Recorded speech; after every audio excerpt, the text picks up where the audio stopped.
Bom, nessa edição do Jornal da Manhã, aqui conosco a nossa companheira Vera Magalhães, que chega também por imagens para os ouvintes internautas que estão acompanhando pela internet. Tudo bem, Vera? Bom dia. Bom dia, Thiago. Bom dia, Joseval. Bom dia, professor Vila, e Bom a dia. todos que nos acompanham em casa e nesta manhã de quarta-feira ensolarada. Olha, a sabatina de Alexandre de Moraes ontem foi longa, muito longa, mais de 11 horas. E eu pergunto para você, obviamente o nome dele foi aprovado na CCJ conforme esperado e deve ser referendado hoje em plenário. Foi uma sabatina que apenas cumpriu o protocolo ou foi satisfatória, Vera? Ele respondeu algumas perguntas que estavam paradas no ar, hein?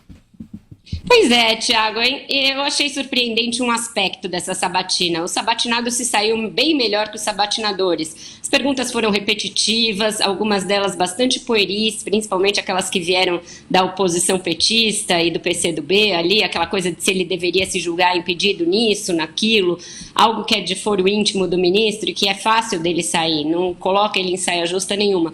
Mas ele acabou pontuando algumas questões importantes, que são sim de fundo e que devem ser tratadas numa sabatina.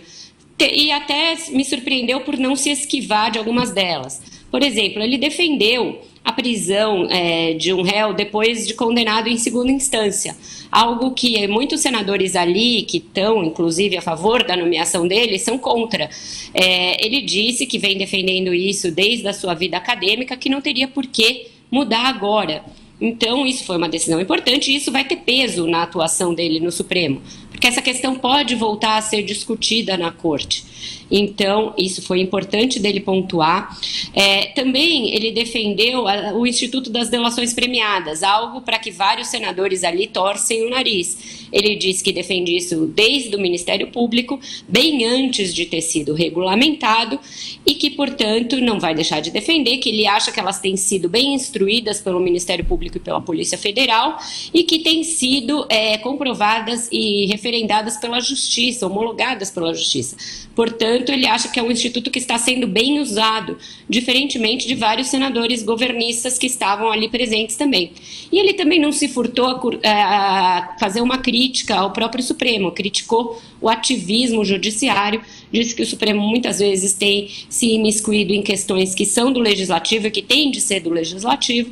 Portanto, eu acho que ele não se furtou a questões de fundo. Ele tergiversou em algumas um pouco mais complicadas para ele.